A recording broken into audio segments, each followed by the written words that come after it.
Pour fêter l'abonnement Letterboxd à mon profil, focus sur mes 4 films favoris. Je viens de m'inscrire parce que j'étais team Sens Critique depuis 8 ans, mais vu qu'ils ont pas répondu quand je leur ai envoyé un CV dans le passé, j'ai supprimé l'application. Film numéro 1, Breakfast at Tiffany's, réalisé par Blake Edwards en 1961. J'ai fait une vidéo entière où je parle du personnage principal du film. Je suis fan genre depuis la primaire, j'avais fait un skyblock sur Audrey Hepburn au collège et plus tard j'ai fait un compte fan sur Instagram. J'ai un problème mental, ça tourne à l'obsession. J'ai pas de réelle explication de mon amour pour ce film, je pense que c'est un délire nostalgique. Je l'ai vu quand j'étais très jeune et j'ai câblé sur le récit, les costumes, les décors et Audrey. Holly Golightly, jeune femme fantasque, a quitté son Texas natal pour s'installer à New York. Son rêve, épouser un milliardaire susceptible de la couvrir d'or et de bijoux. Holly fait aussi en toute innocence le messager pour un truand notoire, et un matin, elle fait la connaissance de l'écrivain Paul Varjak qui vient d'emménager dans l'appartement voisin. Film numéro 2, Bagdad Café, réalisé par Percy Adlon en 1987. Bon, cette fois-ci aussi, c'est un délire nostalgique puisque c'est littéralement le tout premier film que j'ai vu de ma vie. Je vous ai déjà parlé de ma mère et de sa passion pour le cinéma, et avant même que je sois née, elle avait dit à sa meilleure pote que le premier film qu'elle montrerait à son enfant serait Bagdad Café.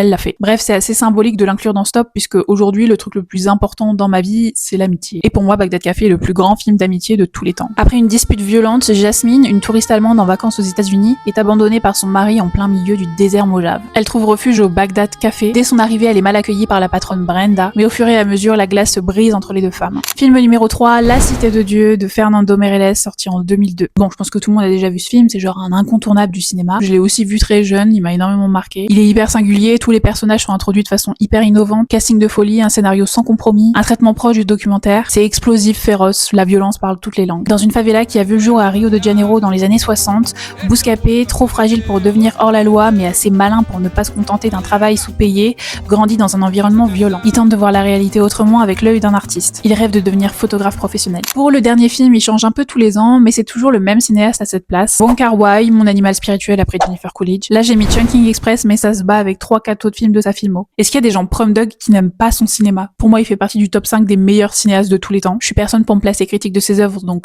je vais pas en dire plus. Prenez du temps pour regarder sa filmo, même ceux où il est juste scénariste. Pour Chungking Express, chaque jour, le flic 223 achète une boîte d'ananas avec une date d'expiration du 1er mai, symbolisant le jour où il se remettra de son amour perdu. Il a également un œil sur une femme mystérieuse avec une perruque blonde, inconsciente du fait qu'elle est une trafiquante de drogue.